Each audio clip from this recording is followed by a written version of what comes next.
Yeah, this is a great match. Rhea dominated as she should. This kind of reminded me why I like Rhea Ripley so much. And Wrestling gets 8.5 and Logic to 7. These guys beat the fucking crap out of each other. My God. I watched this match twice. One of the times I had to take notes for this match. There was just so...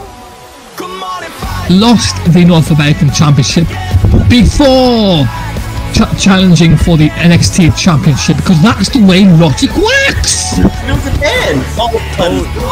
Tony Khan said himself, who cares about the rules? But we care about the fucking rules because this is Life's Opening Radio Road Break. This is all about rules. Yeah. Life's Opening Radio Road Break.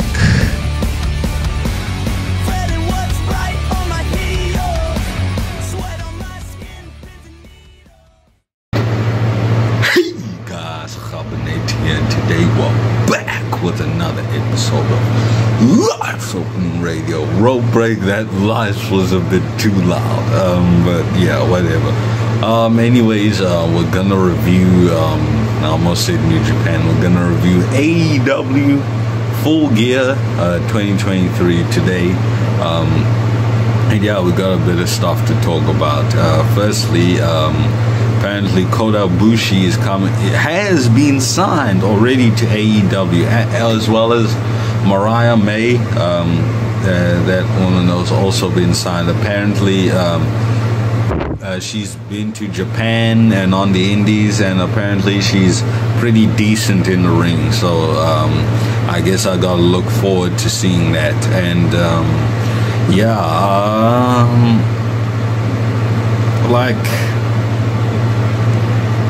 Kota Ibushi, I guess that's good. You know, he's been working with Kenny Omega and stuff. He's been having okay matches. And yeah, I guess he looks good there, physically at least. And yeah, hopefully he does some good stuff. I guess he's gonna join the Elite, if those guys are even a group anymore, because I don't know what's happening with that group these days. But yeah, that's nice to see. And yeah, I hope these two wrestlers do good in this company, and hopefully Tony Khan books them good. Apparently Tony Khan is looking like he's gonna push Mariah May quite a bit. We've already seen her looking at the women's match, which we'll mention a bit later. But yeah, now here's Ben, who's gonna introduce himself and give his thoughts on this story. Okay, my thoughts on Kota Ibushi and Mariah May being in AEW. I'm not surprised Kota Ibushi's in AEW. I'm glad he's in AEW. At least he'll get some freedom pretty much in AEW. Like, he can wrestle in the Indies if he wants. He can also wrestle in New Japan as well, considering their relationship and stuff like that. So I'm not surprised Kota Ibushi's in AEW, considering how Kota Ibushi's been presented.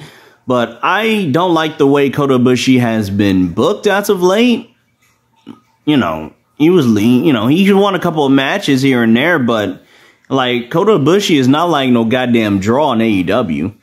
There's so many other guys that can be utilized in AEW that need opportunities, that need championship matches. Like I said, Keith Lee hasn't even gotten a championship match in AEW all year. Like, he hasn't even gotten a championship match. I don't care if he has to win like 7 or 8 matches. Give Keith Lee a championship match. Give Miro a championship match. Has Miro even fought for the TNT title this year? No. Why? It's fucking stupid. I mean, wasn't Miro in a tournament last year at Full Gear? And then he lost to Bryan Danielson and never got the TNT title back? Like, Miro right now is in fucking limbo. The hell's going on with him? Jesus. Don't get me started on Andrade now. Don't get me started. Or on Buddy Matthews either. Oh my goodness. Don't get me started. But I'm glad Kota Ibushi's in AEW, and I hope they book Kota Ibushi better than they did in New Japan, because when I saw Okada and Ibushi in that Wrestle Kingdom match, and I saw Kota Ibushi, his shoulder, oh man, I wanted to cry so fucking bad. It was that bad. Like, he got injured in the middle of the ring, and they had to call it on the fly. This was during literally Wrestle Kingdom. They had to call the match on the fly, and Okada went over. But I don't want stuff like that happen again in AEW. I'm letting y'all know right now. But there you go. That's how I feel about Kota Ibushi. Mariah May is from Stardom. I'm not really surprised about Mariah May, but they're booking her as like a super fan of Toni Storm. Pretty much a rehash of the Trish Stratus storyline in 2006. Pretty much, except it's in AEW. Yeah, I see Mariah May turning heel on her very, very soon rather than later. Very quickly.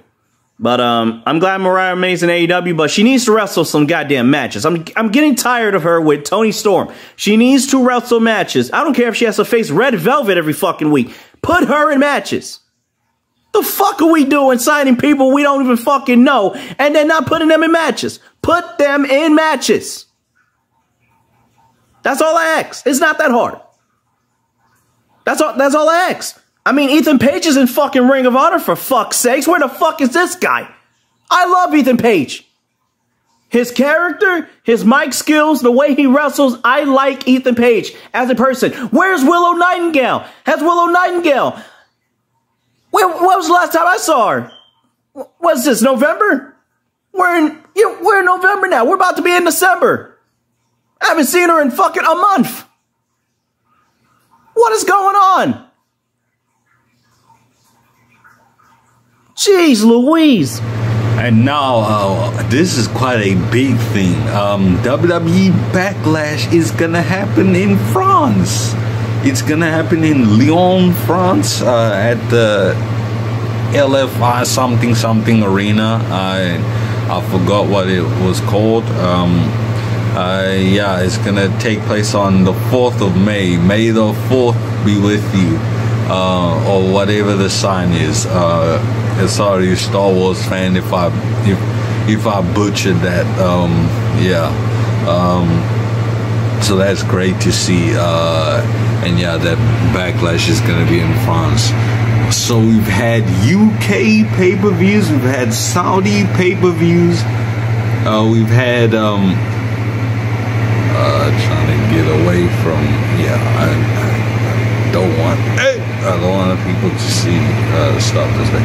We've had UK pay-per-views, Saudi pay-per-views. We're now getting an Australian pay-per-view with Elimination Chamber, which I did mention on Certified Bangers. We're getting Bash in Berlin in Germany, which I also forgot to mention. And now we're getting Backlash in France. So that's good. That's really good. And not to mention AEW All in London, we're gonna have that again next year. So that's great to see that these companies are going international and, you know, just going out of the United States. Maybe we'll see Mexico. We've already seen Puerto Rico. And yeah, that's great. That's absolutely fantastic. Let's just hope the card can match the hype that's coming with this announcement. So yeah, now here's Ben with his thoughts on this story. My thoughts on WWE Backlash coming to Lyon, France in 2024. Not surprised. I mean, WWE is going to do more international pay-per-views going forward. This is more of a ploy to, you know, expand their fan base. So I don't really have a problem with this necessarily. I do have a problem with the way WWE has been booking a couple of things as well. Like, for instance, Judgment Day are on the show every goddamn week. I'm getting tired of Jey Uso on the show every fucking week. I'm tired of Cody Rhodes every week. Cody Rhodes looking like John Cena 2.0 over here. I'm getting tired of it. I can't stand it. I can't do it. I can't do it. It's on my last nerve. Monday Night Raw has been fucking god-awful last couple of weeks. I don't know what the fuck's going on with Monday Night Raw. And I like most of the guys on Monday Night Raw. But for fuck's sakes, what is the booking for Monday Night Raw? Monday Night Raw, atrocious television. Get off television material. Holy fuck. I don't get it. I don't get why people... Okay, look. Shinsuke versus Chad Gable last week on Raw was actually really good. But other than that, Shinsuke Nakamura fighting Alpha Academy. This man was fighting for the world title 2 months ago. And now all of a sudden he's fighting Alpha Academy with that fucking geek Akira Tozawa being involved.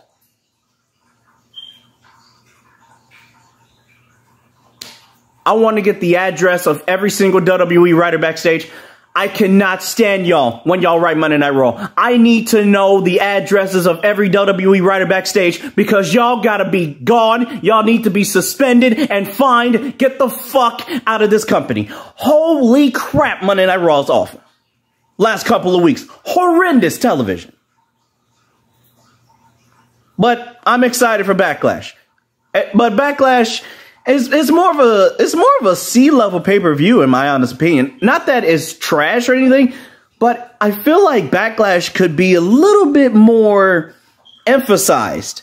Or maybe not, like, it's always after WrestleMania for some apparent reason. Like, it doesn't necessarily need to be after WrestleMania, though. Not necessarily. It could really be in February. Or something like that, but then the Elimination Chamber is there as well. I don't know. Maybe you can put it probably in June-ish. That's the best way I would do it. Like, I mean, we don't need Money in the Bank pay-per-view. We do not need that. We just need Backlash to be a little bit more emphasized when it comes down to booking. So, I'm glad Backlash is moving to France. So, that's what I think about that. Okay, now back, and apparently Ronda Rousey has been signed to Ring of Honor, and she appeared on an AEW Collision taping the other day, and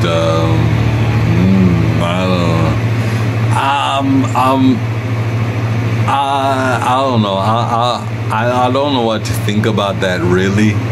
I don't know, Ben might be a bit frustrated about that because ROH is very close to his heart, and I don't think he likes Ronda Rousey that much. So yeah, speaking of whom, let's go over to Ben with his thoughts on this signing. My thoughts on Ronda Rousey's Ring of Honor debut. Oh, Tony Khan, never ceases to amaze me. Never ceases to amaze me, Tony Khan. Tony Khan, man, oh man, you trying to pull a fast one on everybody. Oh my goodness. Man, oh man. Tony Khan, I hope this backfires on you, dude. Seriously. We do not need Ronda Rousey in AEW. Or in Ring of Honor for that matter. And I don't even know who the hell watches Ring of Honor. I'm not saying Ring of Honor is a horrible product in general. That's not what I'm not that critical of Ring of Honor. But again, why is she in Ring of Honor?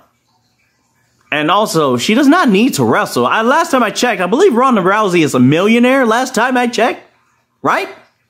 Didn't she make millions fighting in the UFC, and all of a sudden she wants to be a professional wrestler all of a sudden because of Roddy Piper? May God rest his soul. But I mean, I ain't mad about that. But again, it's like she's already making millions though. Like she's kind of robbing people of money essentially.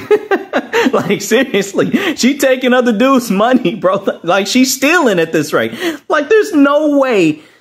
Y'all cannot convince me she's like not stealing from other companies. There's no way. There's no way. Considering Ring of Honor is not even, it doesn't even have a TV deal. It has a streaming rights deal, but it doesn't even have a TV deal. I wouldn't mind if ROH was even on the CW. I wouldn't even mind that. But I don't know. But NXT moving this to the CW, but Ring of Honor couldn't. They couldn't even get a TV deal. Jesus. God almighty. Like, you know, there's no point in having Ronda Rousey potentially cross over to AEW when almost half, if not most of their women's division anyway, not even on TV. Matter of fact, have I seen Britt Baker? Some people are telling me Britt Baker is hurt. What? Britt Baker not hurt? Britt Baker is not hurt, y'all. And last time I checked, she's still on the payroll. So, what's going on? I don't know. So, we might as well just go into the meat of the matter, and that is AEW Full Gear 2023, which took place on the 18th of November, a Saturday, 2023, at the Kia Forum in Los Angeles, California. I looked there and it said Inglewood, California, but I guess that's a general area where it took place. They're just being specific on that thing where I read. But yeah, the first match was a 6-man tag between the TNT champion Christian Cage, Luchasaurus, still employed, and Nick Wayne versus Adam Copeland, formerly known as Edge, Darby Allin, and Sting. It's Sting, as Tony Schiavone always says. With Ric Flair still employed. By the way, I'm not really. I don't care about Ric Flair in AEW. We don't need to see him in AEW. What's he even gonna do there? Like, dude, is he gonna replace Sting or something? Because I think Sting actually retired at the end of this match. People are trying to like thank you, Sting, or at least that's the general vibe that I got from it. I don't know how accurate I am on that, but yeah. There we go. And then I didn't take a lot of notes, but I did write down some stuff that I did see. Christian Cage had a bunch of kids on the stage. They sang his theme song, so I guess those kids know who their real daddy is. and then he had patriarchy on his Titan show. Whoa, that's crazy. Wow, is that his stable name? I guess that would be that. I mean, it would make sense if that was his stable name, you know, because he's rolling with Luchasaurus and Nick Wayne, and yeah, so that would make sense if they called the patriarchy. And then so I think it was Satoshi Kojima. He was there going boo with both hands in the crowd, but I obviously can't do that because I'm holding my phone with one hand and I can't put my phone down anyway because you won't hear me. I tried to do that on the Payback review, didn't go so well. You could barely hear me. They had good technical wrestling at the beginning. I like that. Darby Allin did a very cool deep arm drag. I think Nick Wayne was about to give him a suplex, then he arm dragged the guy. Luchasaurus did a choke slam on the apron. Adam Copeland hit a really weird spear to get Luchasaurus off the apron. But I guess that was to protect himself, because if he did it any harder, he would fall too and probably split his head open. And we don't want that on this pay-per-view. But anyway, and then Adam Copeland's team won. So I guess they're destroying the patriarchy. That's a kind of feminist joke there. And yeah, this was a decent opener. It was alright. It wasn't great, but it wasn't bad either. So I gave it Wrestling a 7 and Logic a 7. And now here's Ben with his thoughts on this match. Alright everyone, our opening match for AEW Full Gear 2023 was the 6-man tag team match between Darby Allin, Adam Copeland, and Sting with Ric Flair in his corner. It was revealed on social media that Ric Flair was going to be in Sting's corner, so that's why Ric Flair is here. Also, Ric Flair got a nice little pop when he came out, which was cool. Darby Allin, Adam Copeland, and Sting versus Christian Cage, the TNT champion, Luchasaurus, and Nick Wayne. Nick Wayne is no longer with Christian because on Dynamite, after Full Gear, he got his ass whooped. Because Christian wants to try and attack Nick Wayne's mom, that controversial segment, which we will not go into any further detail about here on this episode. Christian Cage comes out. Christian, by the way, he had a choir singer for him, which was cool. Darby Allin and Nick Wayne, they start off with some chain wrestling. Nick Wayne turned on Darby Allin at Wrestle Dream, which we mentioned here on this episode. If you haven't checked out the Wrestle Dream review already, which I don't see why you haven't, you should go check out the double dose of Wrestle Dream. We had to separate the episodes for Wrestle Dream because it was that good of a show, you know. You guys get the idea. Anyway, Nick Wayne tags out, Christian tags in, and then Adam Copeland tags in. Sting tagged in first, then Adam Copeland tagged in. So they stared each other down, but of course Christian Cage is a heel, and he is not no part of Adam Copeland. I don't blame him. Sorry, everyone, I had to put my headphones on. There was a little bit of background noise in the background. Anyway, Luchasaurus beats up Adam Copeland for a while. Clothesline by Luchasaurus. Edge blocks a chokeslam attempt. He hits a Russian leg sweep and a neck breaker to Luchasaurus. Darby Allin tags in. He tries a sunset flip to Luchasaurus. Obviously, it doesn't work. So Darby Allin gets caught into the chokeslam attempt, but Darby Allin flips out of the chokeslam. Christian Cage does a cheap shot, and then Luchasaurus chokeslams Darby off the top rope, off the apron to the floor, which was a nasty spot. That was an unnecessary spot. I don't like when Darby Allin takes unnecessary bumps, like just for the crowd to like, oh my God, shock value is important in wrestling, but Darby Allin does not need to do that. He did not need to do that chokeslam spot. That was ridiculous. Anyway, Darby Allin gets his ass whooped for a while. Christian Cage beats him up. Nick Wayne tags in after Christian Cage beat up Darby Allin. Nick Wayne tags in. He does some posing. He scrapes Darby's face with his boot. Nick Wayne does a backbreaker. Luchasaurus tags in. Side slam by Luchasaurus. And by the way, your referee for this match was Bryce Remsburg, if I'm not mistaken. Your referee. You guys know how I feel about Bryce Remsburg, so I will not mention this man no time anymore here on this episode. So Bryce Remsburg for being mentioned. Immediate $500 fine. Darby Allin fights back. Nick Wayne follows him up top, and then Darby Allin does a sunset flip powerbomb to Nick Wayne over the top rope, which was awesome. Darby Allin tries to tag in Adam Copeland. Christian Cage crawls under the ring. He pulls Adam Copeland off the apron. Sting chases Christian Cage away, but then Christian Cage gets back into the wing, and he tosses Darby Allin into the corner. Christian goes for a spear. Darby counters. They both bumped heads into each other, and there's a double down.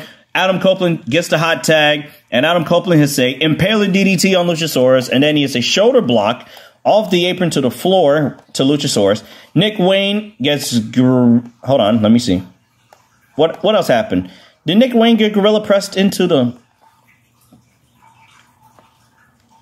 Yeah, yes, he did, as a matter of fact. He did get gorilla pressed into the ring. I did not realize he did. Yeah, he did. Nick Wayne gets gorilla pressed into Luchasaurus' arms by Adam Copeland. Darby Allin knocks them both down. Sting with a dive over Ric Flair on the outside to the floor. And by the way, Ric Flair did a chop in front of Bryce Remsburg, not a DQ. I was immediately getting so ready to give this match a no rating, but I did not, because it was during a time where, I feel like it didn't matter too much at the end, but, a little nitpick here. If the match ended in a DQ, nobody would have want that. So anyway, Luchasaurus gets punched into the face. Darby Allin and Sting, Adam Copeland, the legal man, Adam Copeland and Sting do double Scorpion Death Drops, which is cool. Wayne gets thrown back into the ring, a double suplex, and then a body press combo. Luchasaurus tosses people around. He has a Northern Lariat on Adam Copeland. Ric Flair takes his jacket off. This is where I mentioned the BS Ric Flair stuff going on. So Ric Flair takes off his jacket. Christian Cage low blows Ric Flair. I was getting so ready to give this match an immediate no rating, because Christian Cage did not need to do that. He did not need to low blow Ric Flair. I mean, I get it. It's a heat spot, but he did not need to do that. Anyway, Christian misses Adam Copeland with the TNT Championship. He hits Luchasaurus instead. Adam Copeland spears Luchasaurus. 1, 2, 3. Christian Cage cost his own man the tag team match here at AEW Full Gear. It was the spear and then the coffin drop. 1, 2, 3. I apologize. It wasn't just the spear by Adam Copeland. Anyway, this match was pretty cool for what it was. Solid little opener. Not much to write home about. But other than that, I thought this was a pretty solid opener here to Full Gear. I gave this match a 6.5. That's the best I can give. Logic for this match, I would give it a 5. Based on the fact that they're setting up Edge and Edge. Why do I keep saying Edge? He had a little bit of an edge tonight. Adam Copeland and Christian Cage, they're setting that up nicely. And I think they're going to set it up for World's End. And they're going to have probably a, big time last man standing match kind of ordeal. That would be cool. But other than that, this was a solid little match. Good opener for Full Gear. I'm not surprised about this match at all. So Darby Allin, Adam Copeland, and Sting won, and it was revealed that Sting, that was his last match in Los Angeles. Sting, by the way, is on his retirement tour now, basically. So, we got to take it in for what it is. And I've always have admired Sting as a wrestler. I did not watch him a lot when I was growing up, but I will respect the fact that Sting has done a lot for this business, and, he deserves it. So there you go, everybody. Darby Allin, Adam Copeland, and Sting win your opener for AEW Full Gear.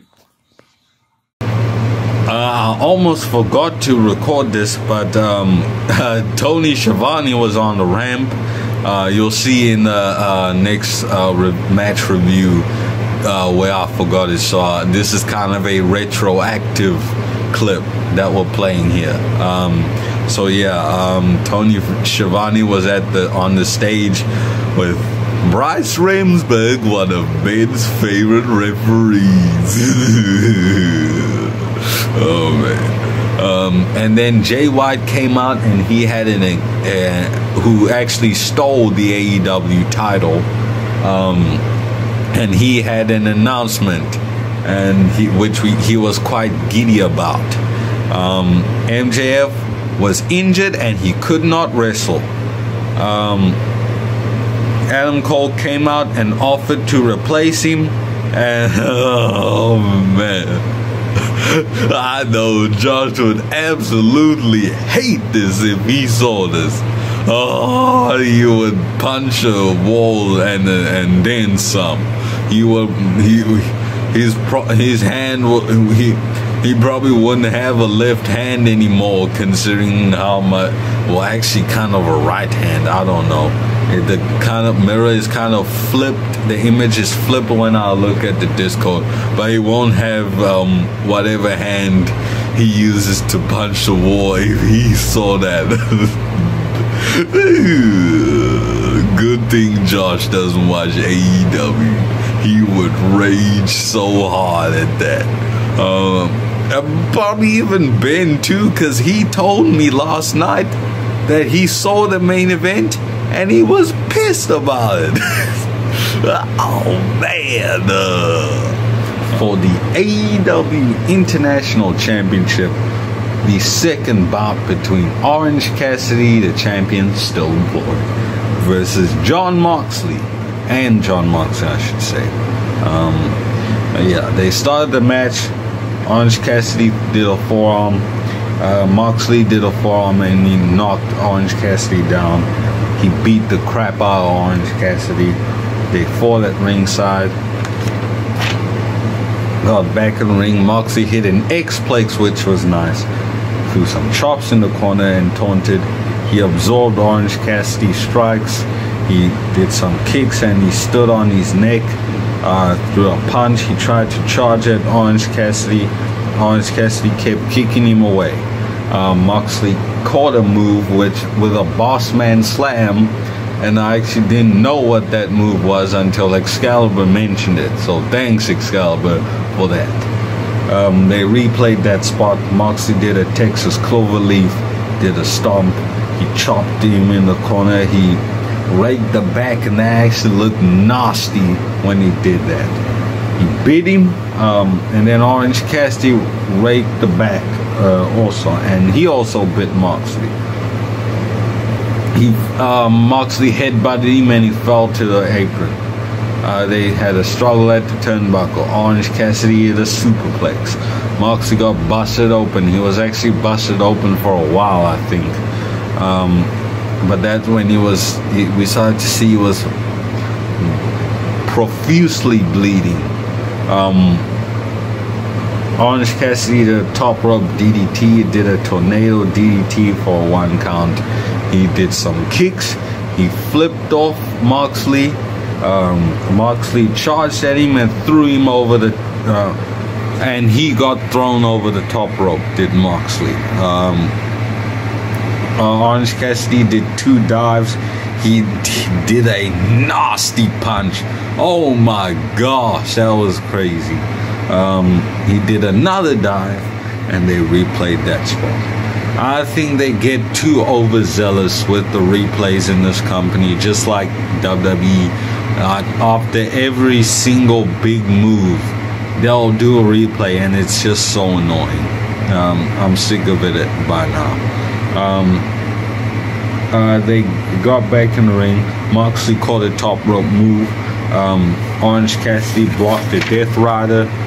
And then he countered a suplex with a style that was hella cool. But it was ruined because Moxley no-sold it. And then he gave Orange Cassidy some hammer and anvils.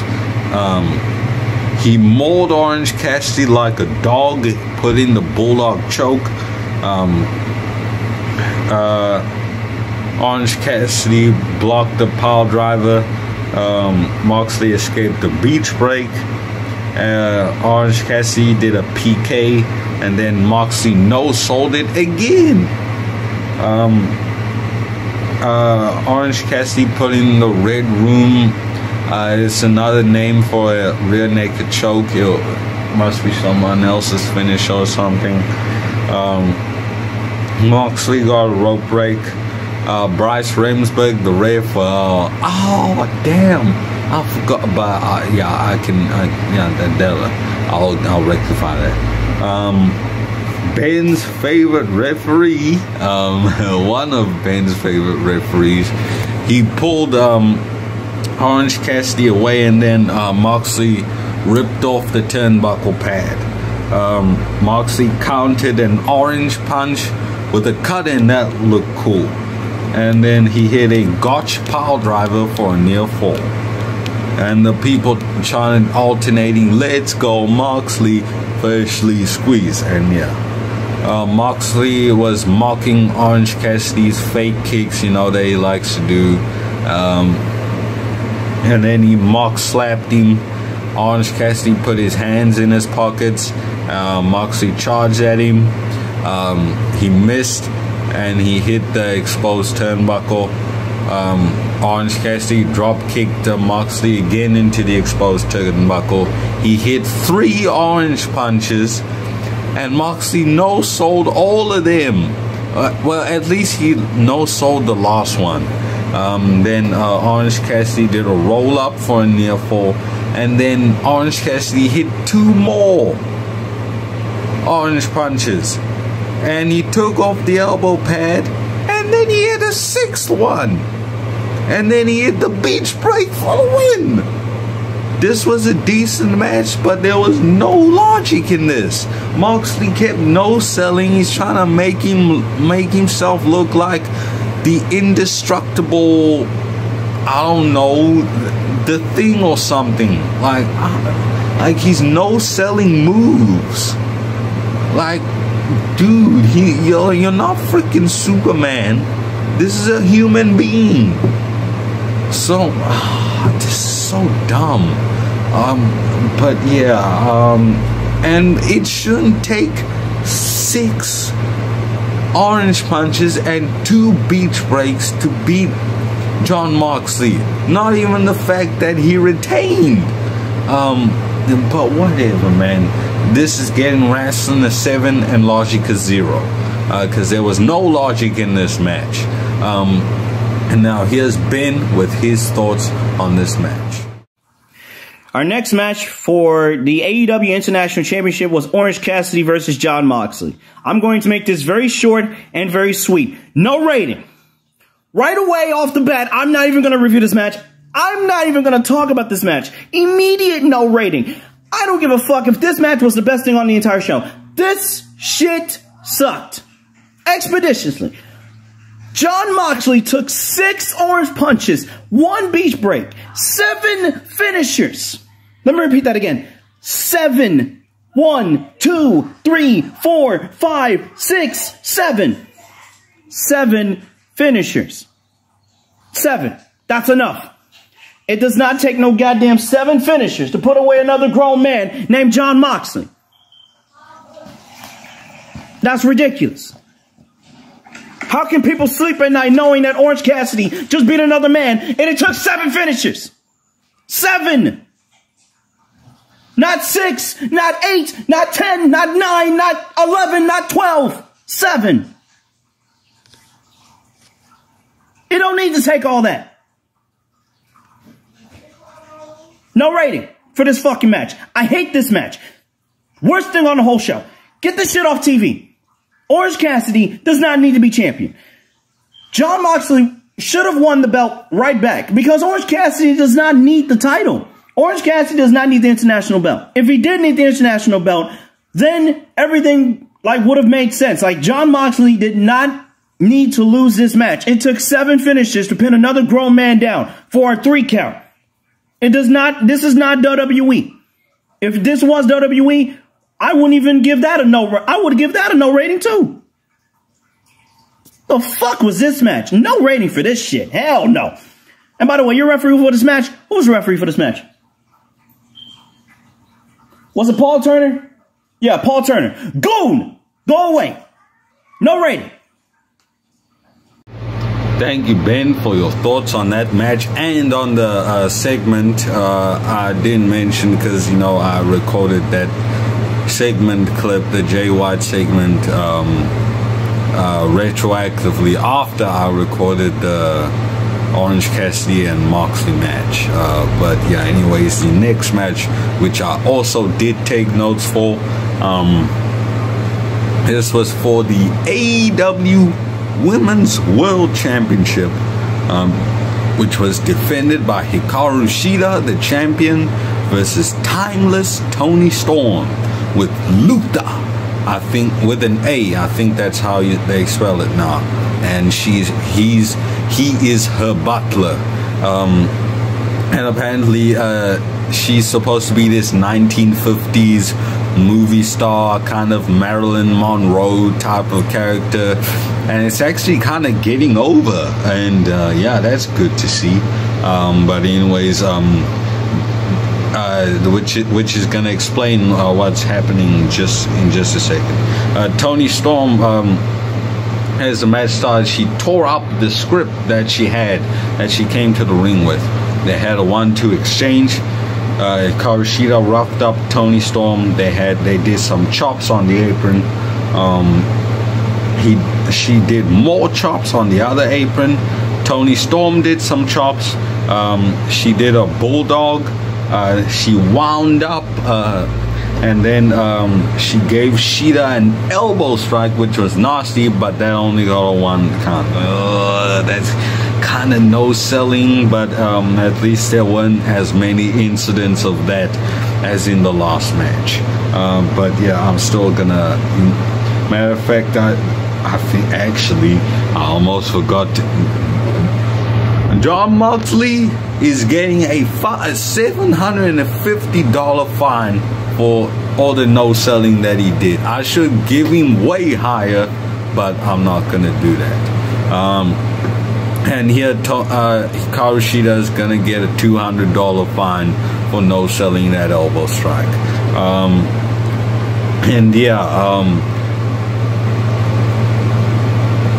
Toni Storm did a headbutt and went blank there. She choked Shida with a boot. Mariah May was watching, as I mentioned at the beginning of this episode. Shida did a nice running knee after she did some moves, of course. I was kind of like not really focused on the match. Sorry, I kind of drifted off at certain parts. She did some punches in the corner. She did a missile drop kick for a 2 count. She went for a springboard move. Toni Storm threw her back into the ring. She went for the pin and got a 2 count. Lutha actually put a shoe in Toni's tights. To that, Ben would say, "Hey, yo, pause." And Toni took what do they call it? A counterfeit. Not necessarily a counterfeit, but one.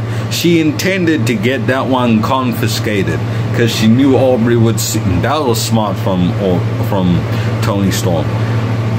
She took that one in the ring, and then Aubrey Edwards confiscated it. The referee, and then Toni took out the other one and hit Shida with it. She went for the pin, got in near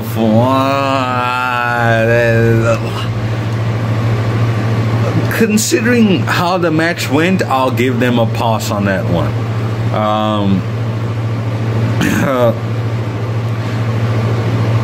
Toni Storm went for the power driver, but then Shida countered with what they called Strong Zero. I thought they said Storm Zero, but I wasn't exactly sure what they were saying. They laid down selling. Shida did some forearms. Toni did some palm strikes. Well, not backhands or what I'm doing, but you get what I'm saying. Shida did a question mark kick. She did a Falcon Arrow for a 2 count. They replayed that spot. Shida missed a Meteora. Shida ducked the lariat. She went for the body slam, but then Toni Storm countered with an ankle lock. Shida got a rope break. Toni took off Shida's shoe and she tried to nail her with it. Shida blocked it and gave her an elbow strike. Elbow strike, not a forearm strike, what I did. She grabbed a kendo stick. She was pissed at Toni. She tried to hit Toni with it, but then Lutha grabbed it. And Shida kicked him in the balls. No more kids for him. The thing just went off, so I have to lower my voice significantly. Shida beats him with a kendo stick. Meanwhile, Toni Storm sneaks some kind of metal tray into her tights. And as Shida got back into the ring, Toni blocked that katana kick. She went for the power driver. Shida reversed it. They tried to pin each other. Shida missed a running knee. Toni Storm did a deadlift German suplex, and then she did a hip attack with the tray for the win. Personally, I wouldn't take losing like that if I'm Shida, but hey, I digress. Toni Storm is now a 3-time women's champion. Then Mariah May came to the ring with flowers. Obviously, they're gonna turn her baby face and she's gonna beat Toni Storm. That's the immediate vibe that I got from this. And yeah, this was an okay match, and apparently Nigel McGuinness was crying on commentary because she was, I get why, but it was kind of goofy, but whatever. This match is getting, I gave a 7 originally, but I'll be generous and I'll give it a 7.5 and Logic of 5. So now here's Ben with his thoughts on this. Hikaru Shida versus Toni Storm for the AEW Women's World Championship. Hikaru Shida lost. Toni Storm won. You guys know where this was going. Not surprised about this result at all. The fact that Toni Storm had to, Toni Storm had to cheat anyway. You know, it was cool. I thought that was great. Her butler, Luther, literally had to, he put a shoe inside of her tights, and she actually had to hide the shoe. But Aubrey Edwards was right there though. Aubrey Edwards could see what the hell was going on though, right? Last time I checked, Aubrey Edwards was right here. Hold on, where's my finger? Aubrey Edwards was right here. Toni Storm is on the other side of the, it's like right here, where I am, right here. So Aubrey Edwards is right here. She can probably see what the hell Toni Storm is up to. So she notices that, so Aubrey Edwards, it took like 10 seconds for her to notice the shoe was right there. And then Toni Storm hit her with the other shoe. She kicked out. She had kicked out. Then Toni Storm had another object inside of her tights. We're going to be very... This is what happened, everybody. This is actually what happened. I'm not making this up, y'all. I'm not making this up. She had, like, probably a baking sheet inside. Like, how the hell did she win the match? I was like... I get it. She's a heel, but I could have done this finish a whole lot better. First of all, she didn't even hit the Storm Zero. Hold on. Okay, Toni hit a deadlift German, which was cool. And then her hip attack. Get your mind out together. First of all, why did she need to do that? She did not need to use the object to win this match. She could have won the match with just the pile driver. She could have just did that. It would have been better. Would have made a whole lot of sense. Considering Hikaru Shida, her neck was, she was banged up already. Enough as it is. So, I don't know. I'll give this match a 7. Logic, probably a 1.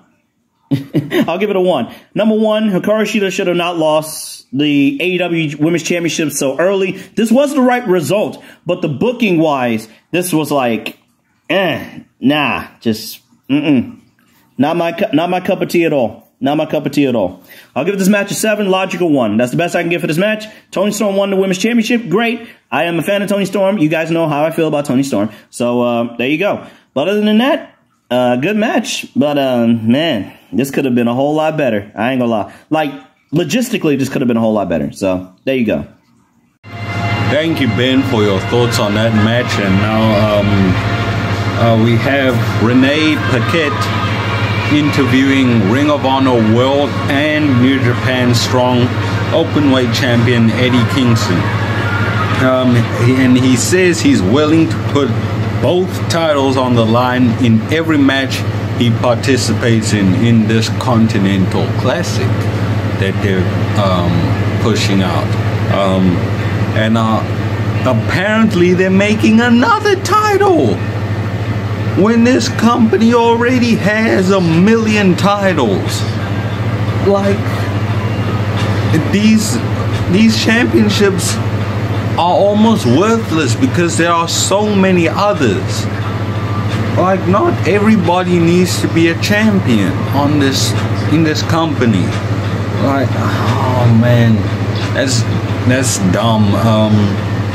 Yeah, I didn't really ask Ben to go give his thoughts on it, so with that said, I'll go to the next match, which I didn't take notes for. This is a 4-way ladder match for the AEW World Tag Team Championship.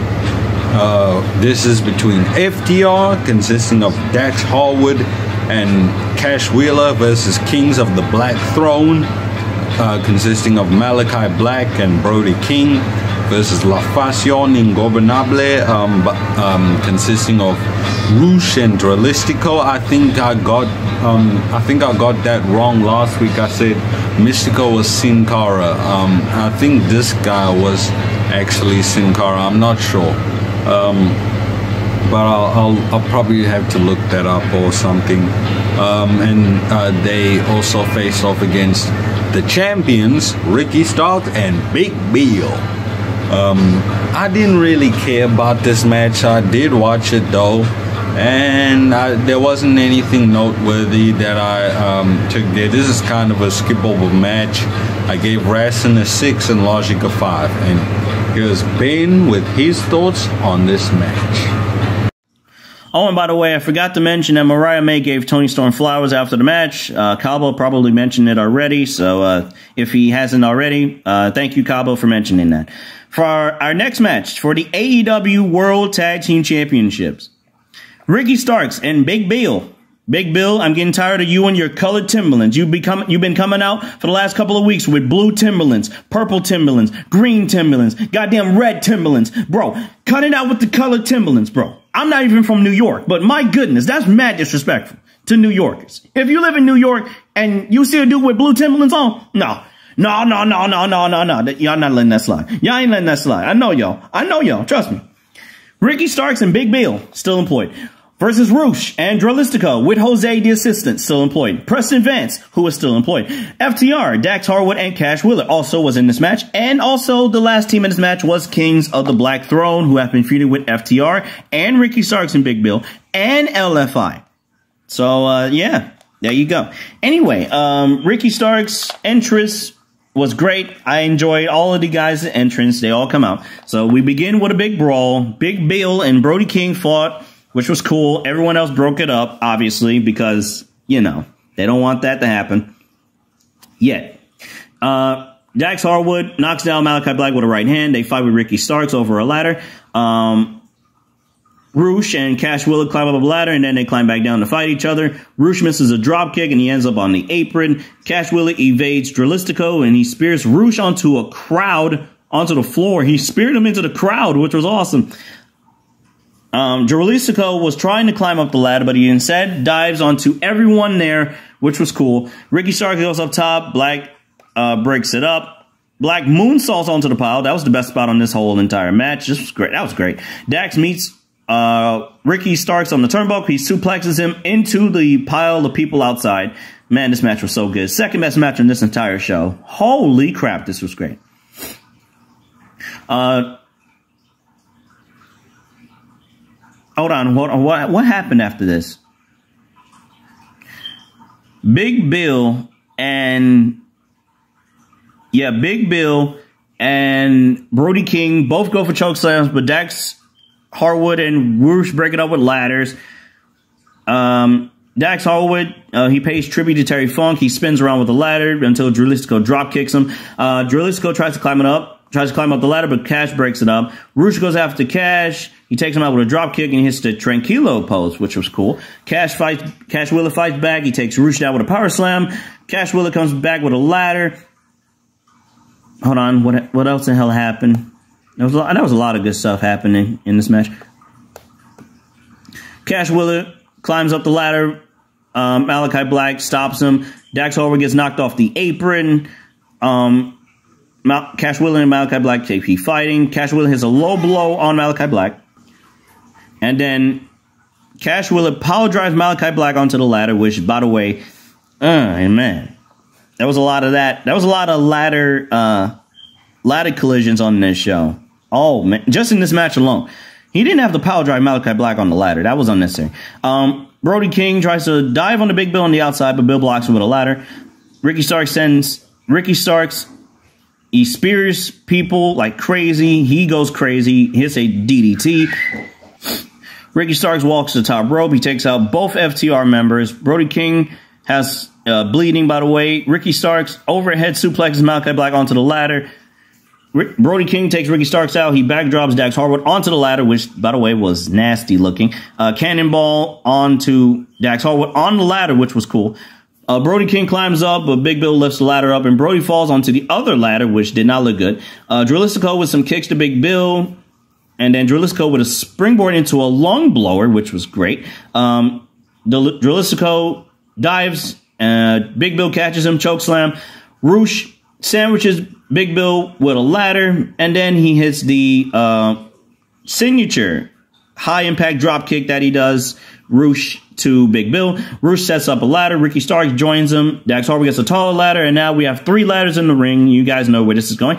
Roosh and Ricky Starks fall off, and then Brody knocks another ladder over before back suplexing Cash down to the floor. Dralistico with a poison rod on Malakai Black. Malakai Black's neck was hurting after that match, I'm sure. Malakai Black fights back. He gets Dralistico up, and then Brody King drops Dralistico. He gonzo bombs Dralistico through a damn ladder that was set up between the apron and the barricade. Dralistico is out of the match. Cash goes up top. He has a splash onto Brody King onto the ladder. Dax Harwood and Ricky Starks meet at the top of the ladder. Dax gets taken out But Big Bill keeps Ricky Starks up there because, remember, he's 7 feet tall. Cash Wheeler tries to stop them, but it is Big Bill and Ricky Starks who retain the AEW World Tag Team titles. And, man, their connection and their chemistry so far has been pretty good so far. I can't complain about this tag team between Ricky Bill and Big Bill, even though I hate Big Bill. The way his name is, I hate him. I don't like him. But I'm going to have to admit this. This was a damn good match. The second best match in this whole entire show. Holy crap, this match was great. Holy hell. I know this match was dangerous. I know this match was very risky. Maybe very tough to watch for some people. But I enjoyed this match. I'll give this 8. Easily an 8. Wrestling 8. Logic. What the fuck is the logic in a 4-way, 4-tag team, 4-way ladder match? What the fuck is logic in this match? 0 logic, 8 wrestling though. Holy fuck, this match was great. This was awesome. I feel like they could have gave, a lot of people were saying Malakai Black and Brody King should have won the tag team titles. But I'm actually not mad that they didn't win on this show because they'll get their turn, obviously. You know, they're going to still fight Ricky Starks and Big Bill, who are now essentially heels. And I believe now the House of Black are baby faces, if I'm not mistaken.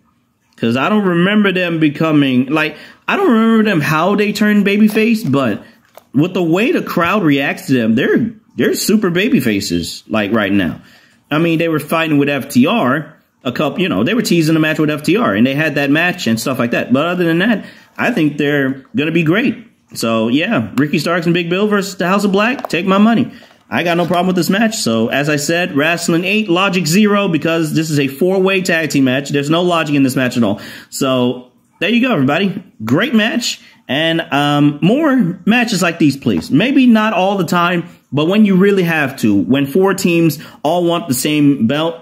More matches like this, please. Holy fuck, this was so good. Really, really good match right here. This episode of Rope Break is interrupted to advertise Life's Open Radio certified bangers, a roller coaster of music consisting of drum and bass. Turn up.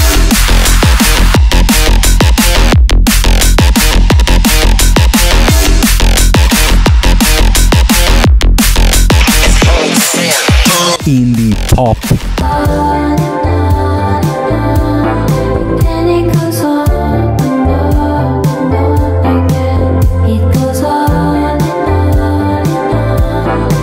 pop and R&B,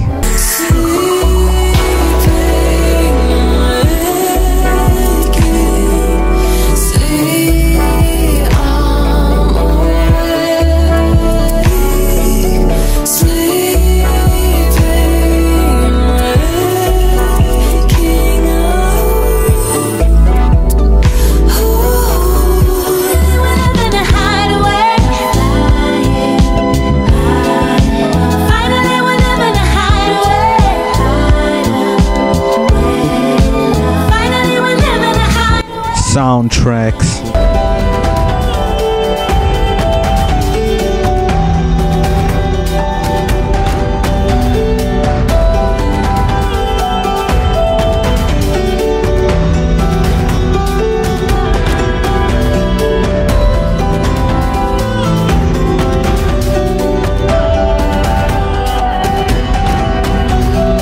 and anything else that comes to Kgabo's mind, as well as world news and special guests.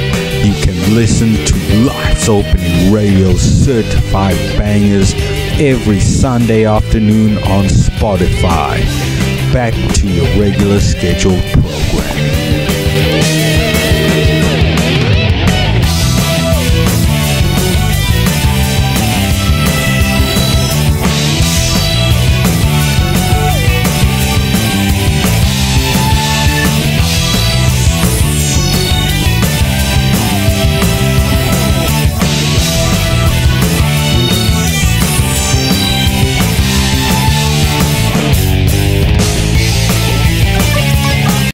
Thank you, Ben, for your full review of that match. Sorry, I said it was your thoughts. It's your full review. I asked you. And now on to this next match for the TBS Championship. Kris Statlander, the champion, versus Skye Blue versus Julia Hart. Apparently Julia Hart is actually super over, and apparently also Skye Blue turned heel. I don't know how, I don't know when, I don't know why, but she's a heel. And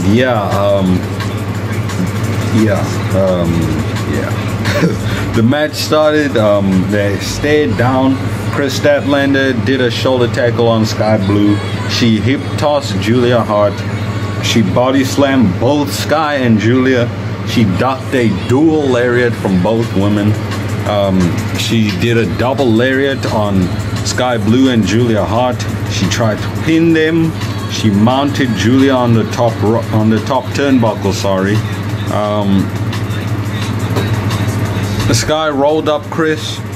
Julia was in the tree of woe, and did her eerie kind of pose to scare Skye. Kris throws Skye into the corner. Julia jumps on Kris' back. She puts in a rear naked choke on her. Kris slams her down. Julia grabs at Kris' waist. Skye misses a big boot. Kris does a back elbow on Julia. She and Skye have a stare down. They duke it out. Skye does a jumping knee. Julia does a big boot to Kris onto ringside, and Kris kind of fell awkwardly. They fought at ringside. Kris and Julia got back in the ring. Skye got back in the ring. Julia and Skye super kicked Kris Statlander. They stared each other down. Skye offered her hand to Julia. Julia shook her hand and then did a pull-in forearm. They had a 1-2 exchange. Julia, it was eventually, beating down on Skye. Skye pulled the hair. She did a snap man, then some grounded punches. She did a PK for a 2 count. She did a back suplex on Skye.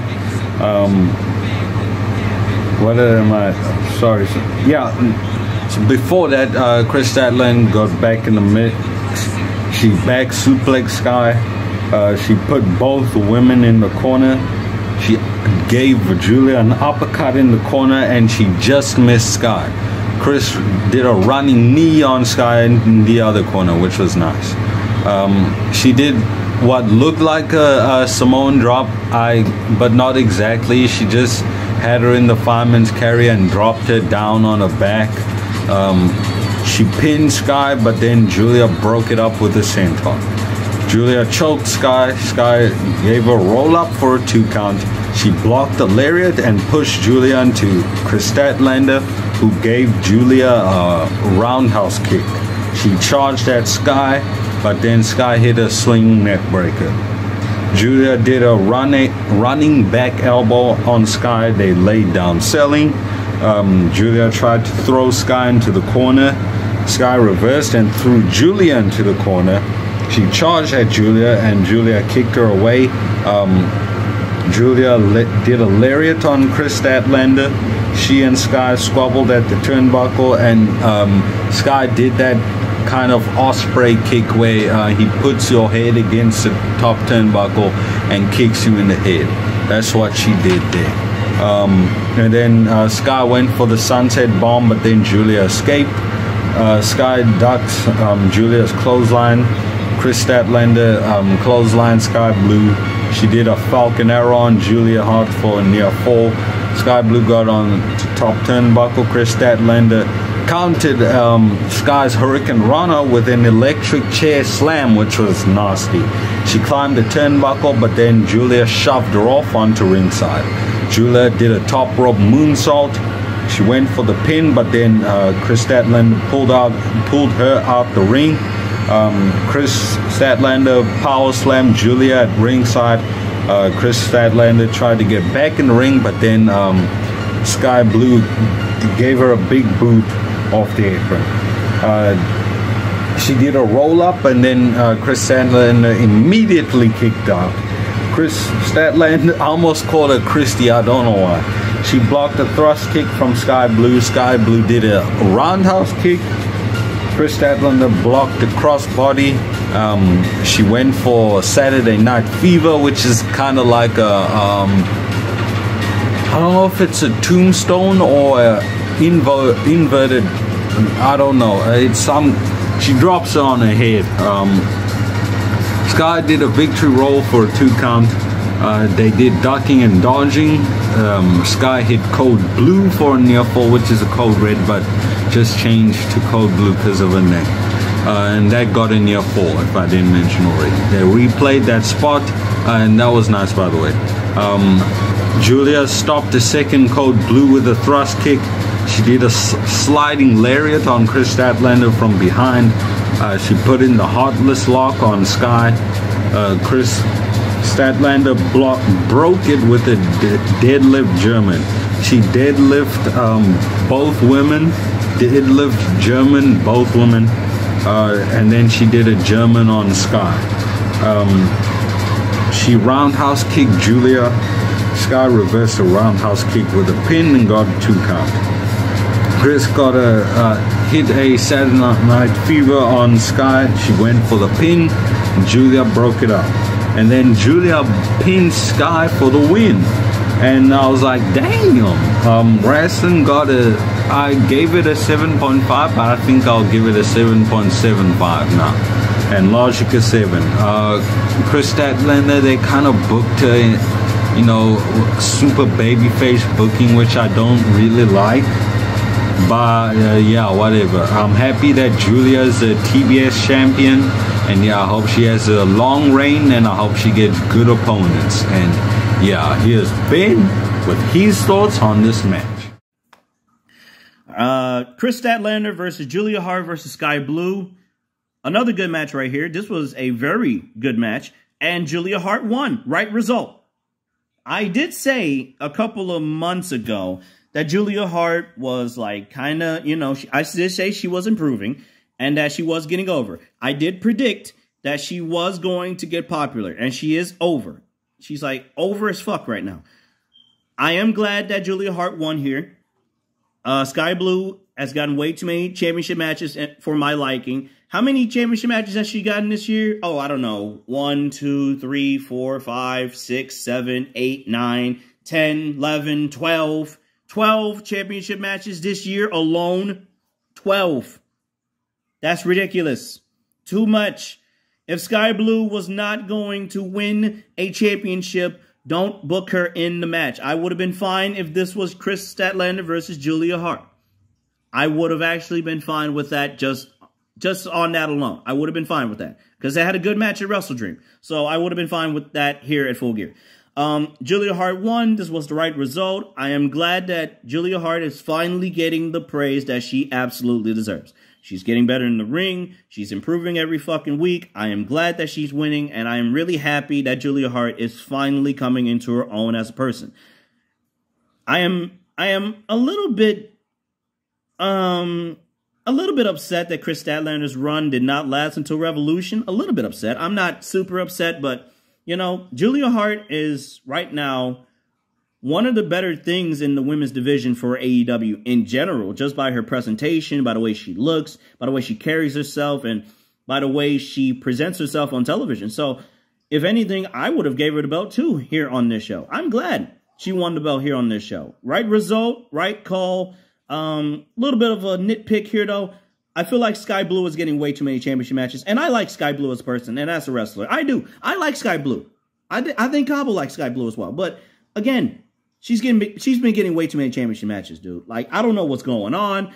I don't know why Jamie Hayter has not shown up. I don't know why Willow Nightingale was not in this match, considering Julia Hart and Willow, you know, they've been going back and forth a couple of times. I don't know why Willow Nightingale was not in this match.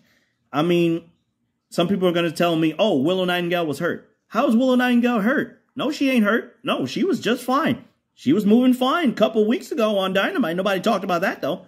She was moving fine on Collision. She was walking just fine. But all of a sudden, she's not in this match.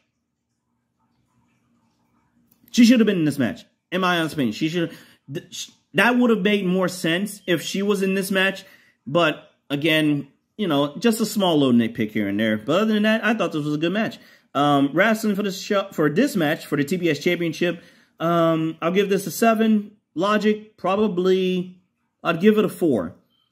Solid 4. Not much to write about here. There was a couple of unnecessary moves that some Kris Statlander did, which I did not approve of. But other than that, at the end of the day, I like all 3 women in this match. No disrespect to either of them, but other than that, good match. More matches between Julia Hart and Skye Blue down the line, because I now need to see how Skye Blue develops her character. You know, on Dynamite after Full Gear, she had the crown on. No, on this show, she had the crown on. She came to the ring with a crown on. So I don't know where the hell is that going, but I would like to see more character development from Skye Blue and for Julia Hart as well. There needs to be more character development within the women's division in general overall. So this is a good step in the right direction. No complaints out of me. So there you go. Okay, thank you, Ben, for your thoughts on that last match. And now we're gonna go to this next segment where Tony Schiavone announced AEW's new signing, and it's Will Ospreay. Will Ospreay has officially signed with AEW, and I'm like, thank goodness, because there were rumors that he was gonna go to Impact, and I was like, no, who watches Impact? Well, I was not gonna watch Ospreay. I was not gonna watch a single second of Impact, even just to watch Ospreay. Maybe like a big match, but yeah, no ways. So I'm so happy he's decided to stick with AEW. He's been on AEW a couple times already, but yeah, now it's just, you know, officially part of AEW. And he says, let me finish up in New Japan, have my match at Wrestle Kingdom, then I'll be on the road to Revolution. I'll be all yours. And then he said, Tony Khan, line up the best you got, especially for Wembley Stadium, because they're going back to Wembley Stadium at the end of August next year, which we will review all in London, like we reviewed this year. And then he says he'll show us what All Elite really means.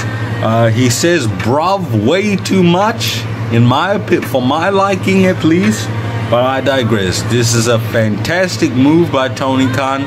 I just hope he can book him properly and not how some other ex-New Japan guys were booked.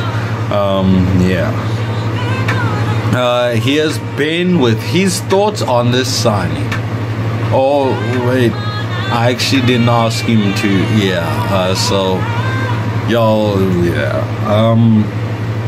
Anyways, this next match, which I didn't take notes for, a Texas death match between Hangman Adam Page. This is their second bout. Hangman Adam Page versus Swerve Strickland.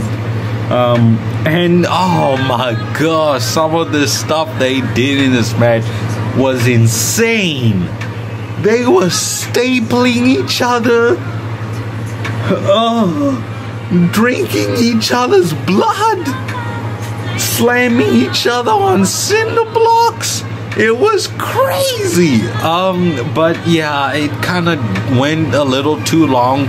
It went like half an hour. It should have gone like 20 minutes, because it was starting to get a bit boring after that. But oh man, that was, Hangman was stapling Swerve with the staple gun like mad, and he was bleeding profusely. Oh my gosh, this was crazy. But anyways, I give this Rassen a 6.5 and Logic a 5. And here's Ben with his full review of this match. All right, ladies and gentlemen, our next match, a Texas death match, even though we were not in Texas for the show. This should have been an LA death match instead. Hangman Adam Page versus Swerve Strickland. How in the world do I begin talking about this match? How in the world do I begin how do I begin this review of this match? Hangman Page had a buckshot lariat 20 seconds into the match. So already, there you go. Have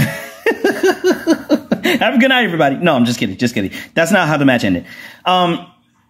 Swerve Strickland has been I really like his character.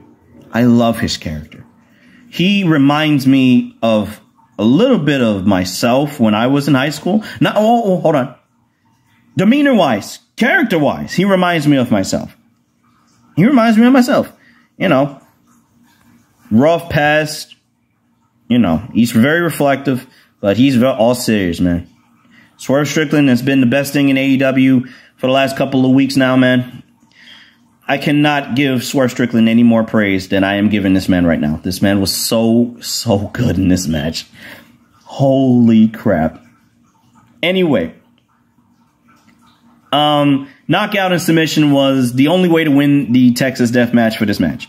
So, not only Swerve Strickland had to decapacitate Adam Page, but he also had to win this match because obviously Hangman Adam Page was not going to win this match. I don't think he was going to win this match. When Swerve came out with those dancers at his entranceway, I was like, oh no. No, Hangman.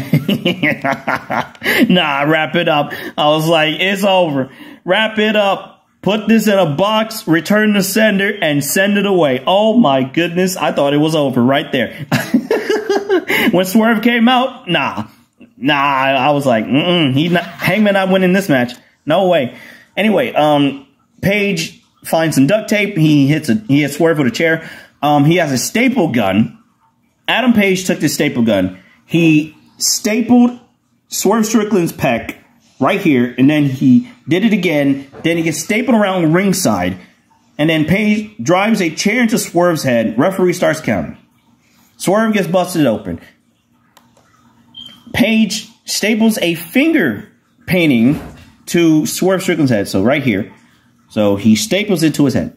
I'm like, dude, this is already a brutal match. But my God, they went overboard with the staple thing. I ain't gonna lie. I'm not saying it was bad, but like, man, they went overboard with that staple thing. I ain't gonna lie. Hangman Adam Page, at one point, he took Swerve's blood, he drunk it, and then he spits it back out. I was like,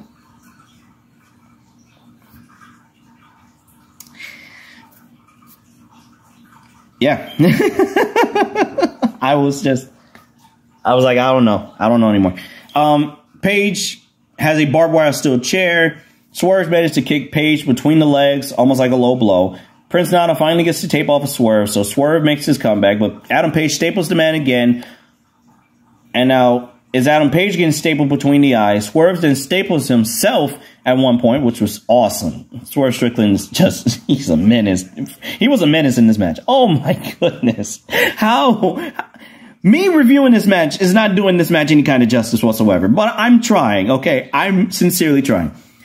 So, long story short, Adam Page gets sent headfirst into the barbed wire chair, and then Swerve grabs some barbed wire. He wraps it around Adam Page's face. Adam Page is now bleeding. Swerve gets a cinder block from underneath the ring, the same cinder block that has taken out Keith Lee in this year in 2023. Swerve Death Valley drivers Page off the cinder block on the apron, which was awesome. They end up on top of the barricade. Swerve pile drives Adam Page off the top of the barricade. That didn't look fun, but it was a very interesting spot. Swerve is losing a lot of blood. Adam Page is trying to keep up, but it's tough to tell. So both men exchange punches. Swerve hits a big boot. Hangman hits a fall-away slam. No kip up. Adam Page just rises to his feet. Hangman Adam Page hits another fall-away slam. Adam Page gets some barbed wire. He introduces the Swerve. Swerve and Adam Page are both bleeding at this rate. He ties Swerve up in it, and then he delivers another fall-away slam. Page then delivers another moonsault onto Swerve on the floor. Prince Nana gets kicked away. Adam Page goes for another buckshot. Swerve avoids it. He boots the barbed wire chair into Page's skull. Oh, my goodness. Swerve goes for a tombstone. Hangman counters. He hits a tombstone on the barbed wire chair. Swerve gets up with some help from Prince Nana on the outside at the count of 9. Barbed wire chair to the back of Swerve Strickland. Adam Page places Swerve Strickland on the top rope. He goes for a deadeye. Swerve slips out. He has Hangman in the back with the barbed wire chair. set up powerbomb by Swerve onto the barbed wire chair, then another Swerve stomp. Swerve Strickland gets up. He hits Page in the back with another chair shot. And he gets out. Swerve Strickland gets some glass. Swerve hits a 450 smash and 450 splash, pardon me, and then he hits the JML driver. Hangman gets up at the count of 9. Swerve clotheslines Page to the outside. He gets out a barbed wire board. Swerve props the board up on 2 chairs. I'm not making this up. Swerve sets Adam Page up on the turnbuckle. Hangman fights back. Adam Page has a follow-away slam off the top rope through the barbed wire board. Then he has a powerbomb. Then he has a deadeye on the barbed wire board. But Swerve gets back to his feet. Adam Page wraps the barbed wire around. He has another buckshot lariat to Swerve. Prince Nana makes sure it doesn't. Brian Cage comes out. Cage hits the powerbomb, and then he hits the F. He actually did hit an F5. And then he gets out another table from the ring. So there was interference by the Mogul Embassy in this match, even though really I don't think it should have been interference necessarily. So Adam Page wants to... So the crowd wanted a flaming table. But Adam Page beats up Brian Cage. He hits a lariat that sends Cage to the outside. Prince Nana hits Adam Page with a chair. But then Adam Page grabs Prince Nana. He does a deadeye to Prince Nana through the table. I thought Prince Nana was deceased at this rate. I literally thought he died on live national television. And I am beginning to understand why Prince Nana is liked by the AEW fans. I don't have any kind of hatred towards him whatsoever. But, you know, it is what it is. Swerve then has the cinder block.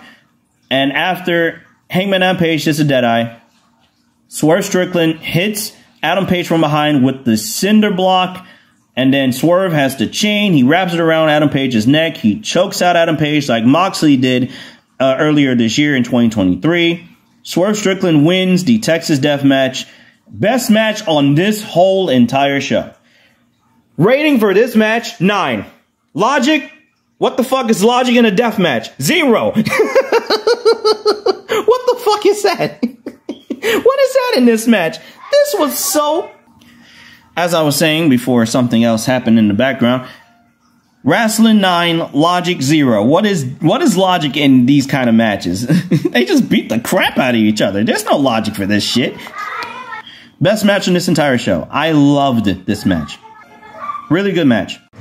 Thank you, Ben, for your full review of that match. And now we're going to go to the next match, which I did take notes for. And that is between the Golden Jets, consisting of Chris Jericho and Kenny Omega, versus the Young Bucks, consisting of Matt and Nick Jackson. They are the 2/3 of the Ring of Honor World 6-Man Tag Team Champions, I think. And the winners of this match would get an AEW Tag Team title shot. Kenny and Nick started the match. Omega shook hands with the Bucks, with both the Bucks, because he still liked their friends and stuff. Kenny and Nick lock up. They do technical wrestling. Kenny does a shoulder tackle on Nick. Nick does a deep arm drag. He misses a drop kick. Kenny pulls him up, because he's his friend. Jericho makes a tag. Matt Jackson makes a tag. They lock up. They break it up. They lock up again. Matt Jackson puts in a side headlock. Jericho escapes. Matt Jackson throws him down. Jericho does some chops. Kenny does a blind tag. He saves Matt from Jericho's onslaught because, the Bucks are his friends. He locks up with Matt. Matt beats down on him, throws him into the corner. He charges at Omega, but then Omega dodges. Omega hits a Rana. Matt rolls out the ring, and then Omega threw Nick Jackson out the ring. Jericho made a tag. Nick pulled him off the apron. Omega knocked Nick off the apron. He did a Terminator dive on Matt. Where he goes, when he does that and the crowd claps to it. Nick does a PK on Omega. Jericho does a second rope enziguri to Nick Jackson, which is so cool when he does that. Jericho does a baseball slide drop kick on Nick. They fight at ringside. The Bucks go for Jericho's right arm. They get back in the ring. Nick does a PK. Matt makes a tag. He does a double axe handle on Jericho's bad arm. He works on the bad arm. The Bucks get heat on Jericho. Jericho fended off the Bucks. Omega made a lukewarm tag. He does a moonsault on Matt Jackson. Omega gets back in the ring. Nick counters a crossbody with a pin and gets a 2 count from that. Omega does a backslide and then a knee, which was quite nasty. Jericho honestly made a cold tag. He went for the walls of Jericho on Matt, but then Matt escaped. He does an elbow strike on Matt, and then Nick hung his Jericho's bad arm over the rope, across the rope. Matt Jackson does a flying armbar on Jericho. It looked kind of like I thought it was a DDT, but it was actually a flying armbar, you know, to further cause injury to the bad arm. Matt Jackson goes for the walls of Jericho, but then Jericho does pin escape. I don't know why wrestlers do that, but whatever. Jericho does a shoulder tackle on Matt Jackson. Nick does a roundhouse kick on Jericho. Omega does a jumping clothesline. They call it a dunk. Matt Jackson did a DDT on Omega. Jericho accidentally nailed Omega with a punch or something. Matt rolled him up for 2 count. Jericho put on the walls of Jericho on Matt. Nick tried to break it up, but then Omega thwarted him and I think pulled him off the turnbuckle. Nick Jackson tried to break it up. Okay, I'm reading the thing again. Matt Jackson escapes that hold. He does a kneeling 1-2. Matt Jackson countered Jericho's top rope move. Matt Jackson does a Northern Lights suplex to both Golden Jets. Nick does a German suplex on Omega on the apron.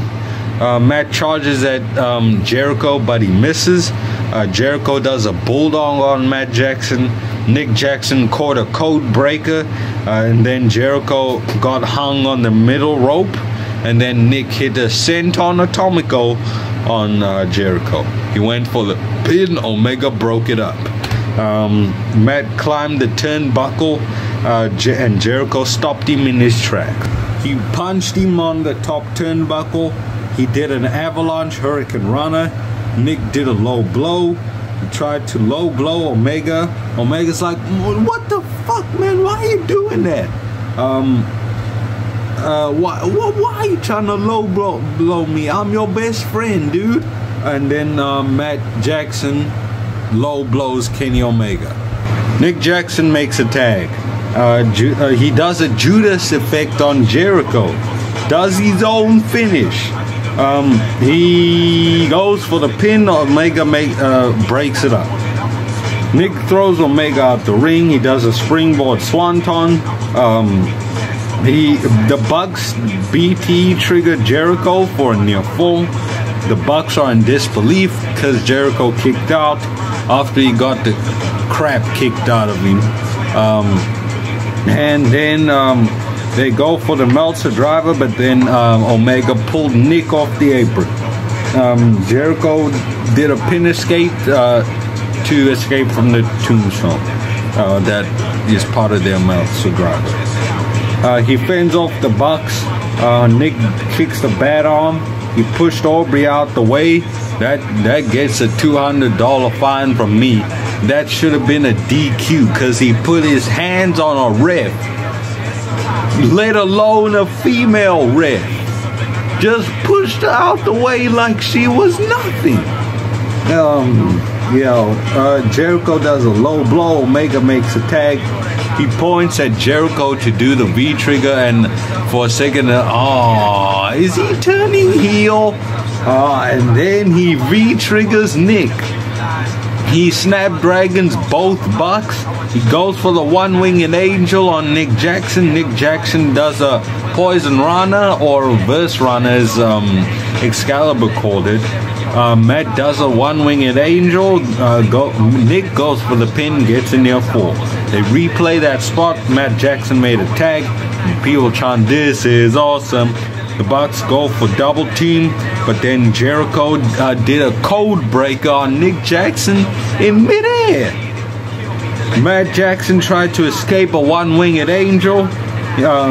Omega has Matt in the electric chair. He dropped him into a German for a near fall. Omega went for the V-trigger on Matt, but then Nick did a super kick. Nick super kicked Jericho. Jericho did a Judas effect on Nick with the left arm. He absorbed Matt Jackson's super kick. Matt super kicked Chris Jericho. And then, Omega V-triggered Matt, and then he hit a one-winged angel on him for the win. And, this was definitely match of the night, for sure. Nick was furious. He was destroying everything in his path, throwing stuff around, and the Bucks refused to shake Omega's hand. And they were salty as hell. A podcaster who shall not be named must be absolutely loving this, because I know he hates the Young Bucks more than anybody.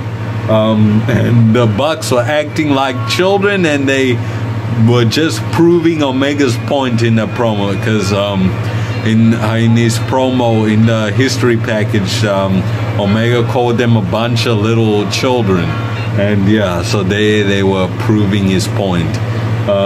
So I gave Wrestling an 8 and Logic a 7. Here's Ben with his thoughts on this banger. Our next match was Chris Jericho and Kenny Omega. They were called the Golden Jets versus the Young Bucks, Matt and Nick Jackson in their hometown of Los Angeles. Don Callis on commentary. Immediate $1,000 fine for Don Callis. I don't care nothing about Don Callis related. I hate that theme song that he has. I hate the theme song that Takeshita has. And for all of the other guys involved in the Don Callis family, they have the worst theme songs in the history of Western civilization. Powerhouse Hobbs needs to be gone from the Don Callis family. I hate this. I hate the fact that theme song is a theme now for Powerhouse Hobbs. Stop it.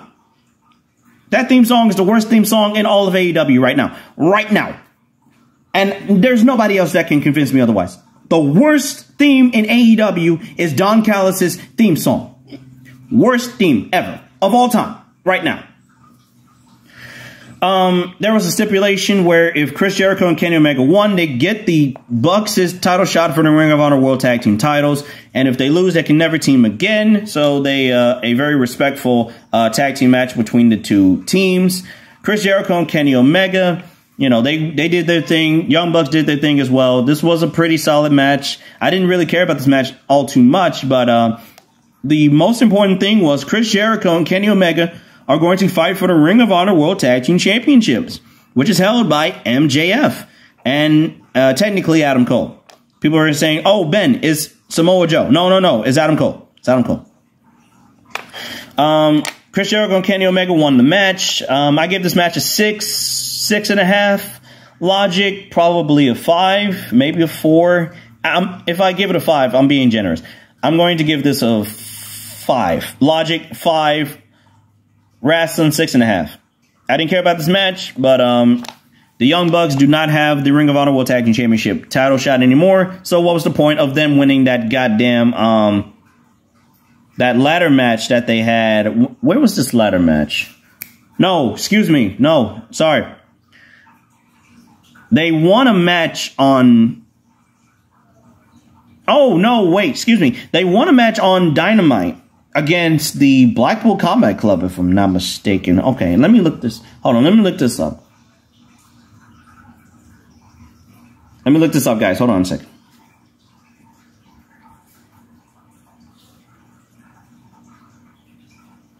Yeah, okay. It was Blackpool Combat Club. Thank you. Anyway, Young Bucks don't have the Ring of Honor World Tag Team title shots anymore, so what was the point of them giving the shots anyway? They didn't even fight for the Ring of Honor World Tag Team titles anyway. What was the point? There was no point in this match. I'll give this match 6.5. Logic, a 5. Oh man, and then the main event. Oh man, how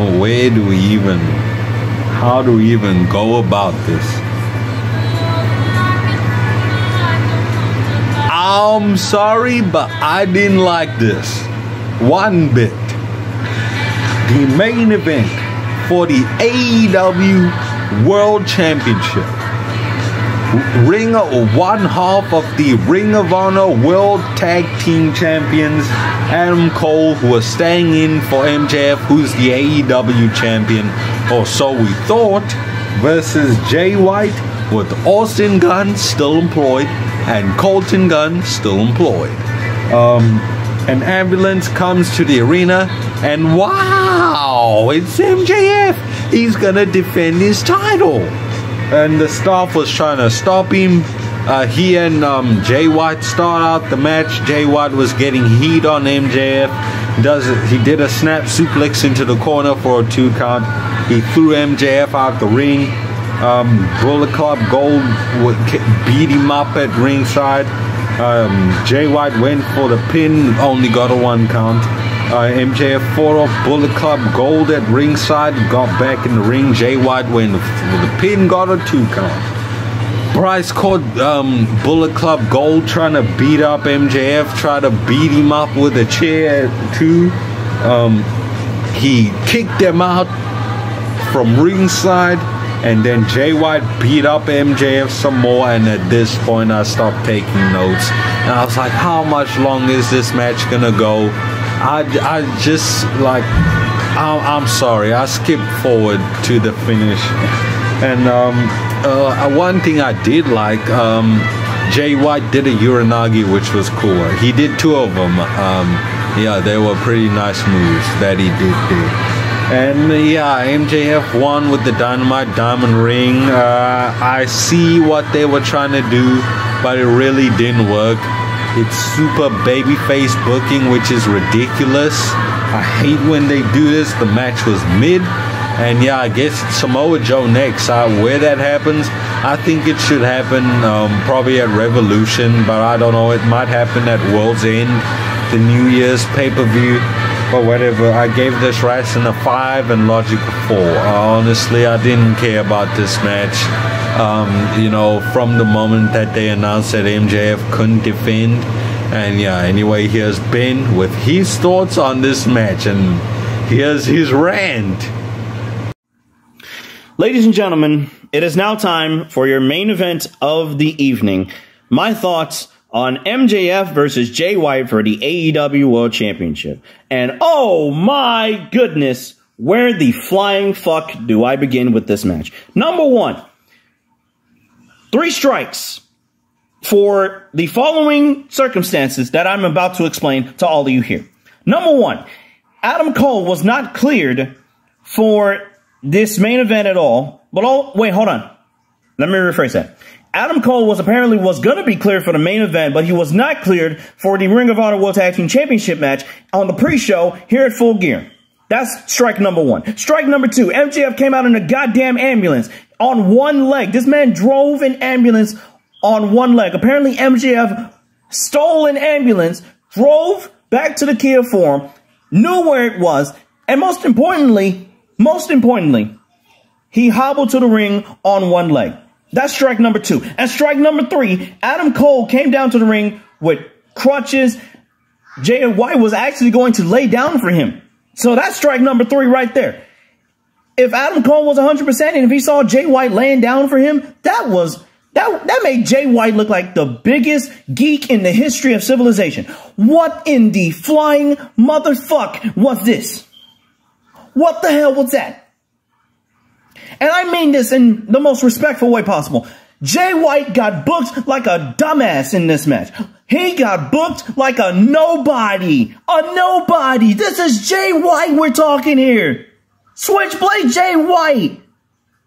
This man was supposed to take over all of New Japan Pro Wrestling when Kota Ibushi was down, when Kanishka Okada was not even at his peak anymore.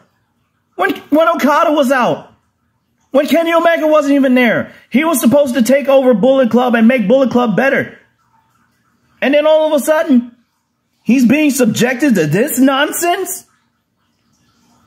Are you fucking kidding me? Jay White looked like a nobody in this match.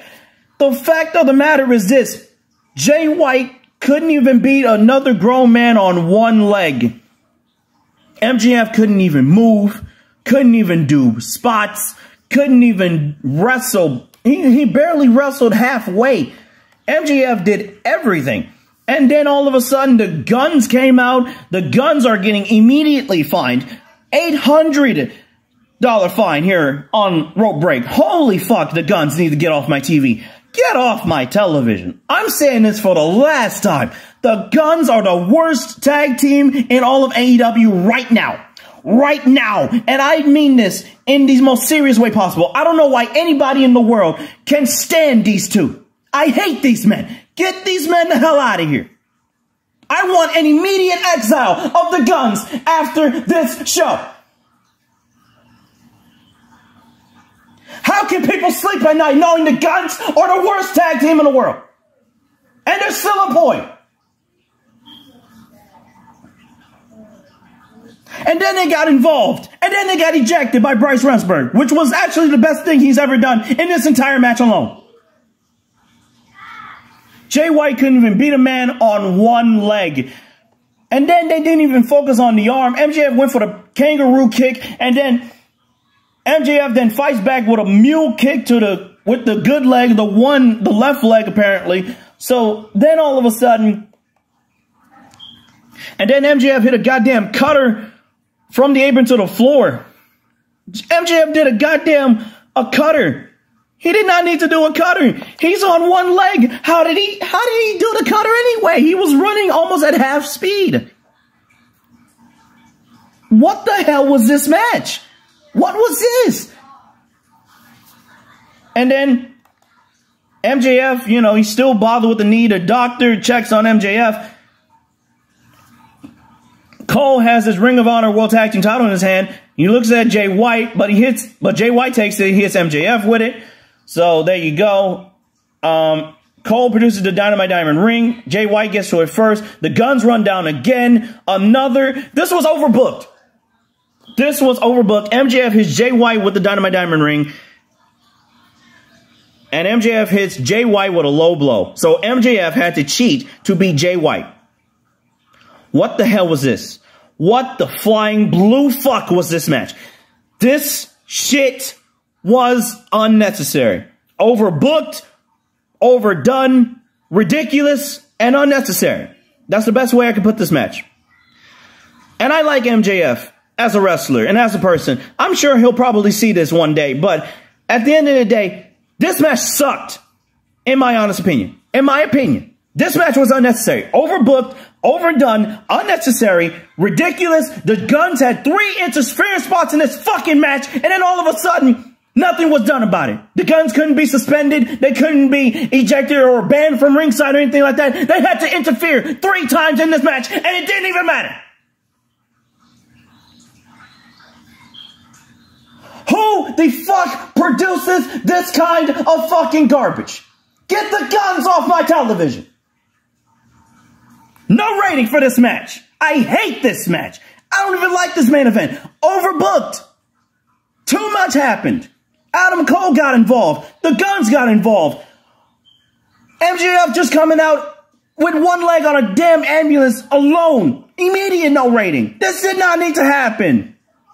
This didn't need to happen. MJF could have been just fine walking into the main event. Why is it so hard for people to understand? MJF did not need to be attacked by the Guns. MJF did not need to be attacked by another member of Bullet Club Gold. Juice Robinson is out. He's out for the rest of the year. I'm not worried about him. The fact of the matter is this. MJF walked out on one goddamn leg, and Jay White couldn't beat this man 1, 2, fucking 3 in the middle of the goddamn ring.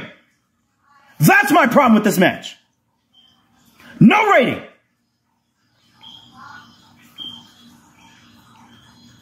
How can people sleep at night? How can anyone take Jay White serious after losing one of the biggest matches of his entire AEW career right now? How can anyone take this man serious? And then these people, AEW, had the nerve, the AEW Continental Classic, Jay White versus Roosh was a match on AEW Dynamite. This is the Dynamite after Full Gear. These people had the nerve to give Jay White a win, a clean win over Roosh.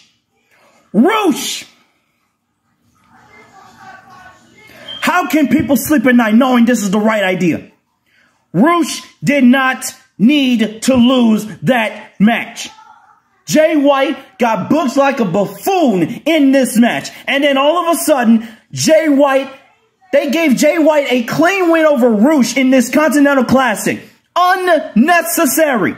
Roosh should have won, and Roosh should have been the most dominant man in this Continental Classic. But now, since all of a sudden he lost this match to Jay White, now Roosh is being looked like a fool. And I get it. Roosh was in the ladder match on this show. Don't get me wrong. I get it. But again, he did not need to lose this match. And the Guns did not need to be involved. They had 3 spots in this match. 3. That's enough.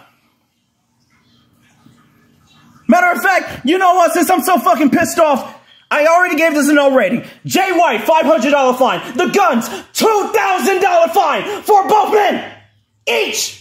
Bryce Redbird, $150 fine. Well, damn. Thanks, Ben, for that. Your thoughts on that match and your rant. Oh, damn. You must have gone like crazy. He must have really hated that match. And yeah, this is just my closing thoughts. And I thought this is okay pay-per-view. I probably wouldn't watch this again. I gave Raston for this pay-per-view a 7.5 and Logic a 7. And yeah, that's pretty much my thoughts on this pay-per-view and Ben's. AEW Full Gear 2023 review, my thoughts on that. I thought it was a good show. 7.5, Wrestling, Logic probably a 5. That's the best I can give for this show. I thought this show was pretty good. It wasn't better than, it's better than All Out. I'll say that. It's better than All Out, but it's not better than Wrestle Dream, but it's not better than, is it better than Revolution? I think Revolution and this show, they go kind of hand in hand. Like, pretty much, like, people forget 2023 Revolution, how good that pay-per-view actually was, though. People forget how good that show was, actually. Other than that, yeah, 7.5, Logic a 5. Pretty good show overall.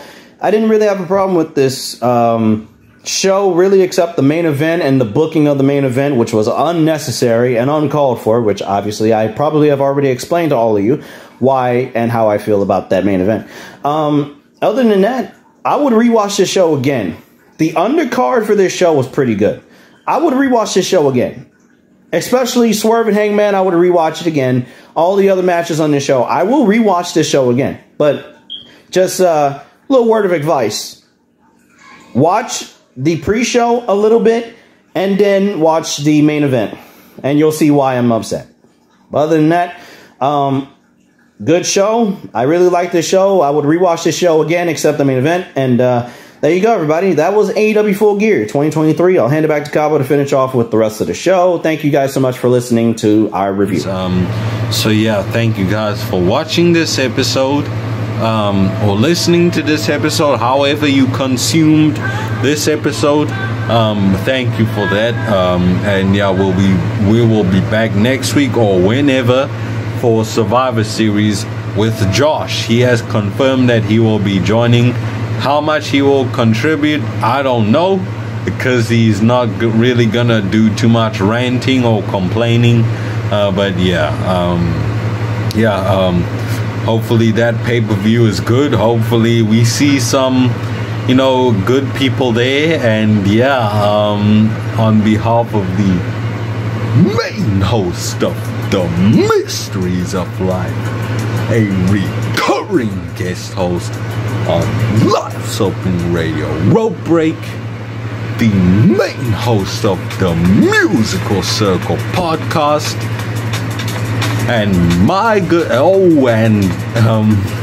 the assistant host of this podcast, Life's Open Radio Rope Break, and my good friend Ben Charles, and the main host of Live Soaping Radio, the co-producer of Live Soaping Radio, certified bangers, a temporary co-producer of this podcast, Live Soaping Radio Rope Break, as well as the special guest host of this podcast, and also my very good friend Joshua James Jenkins.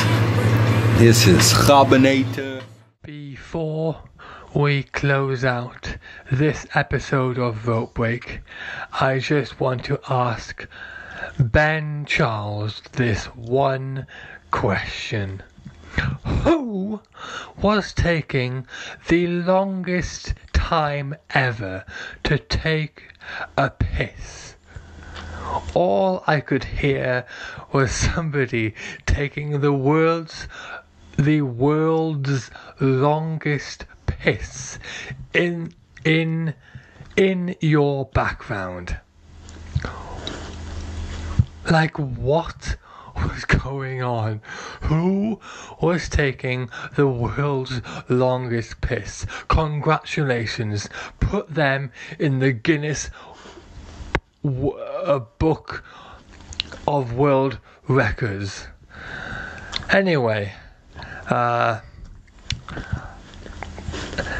this has been this episode of Rope Break.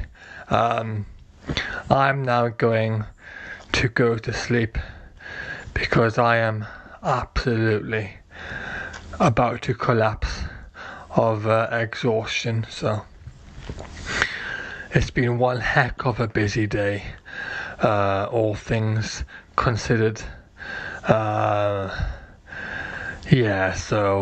Kgabo,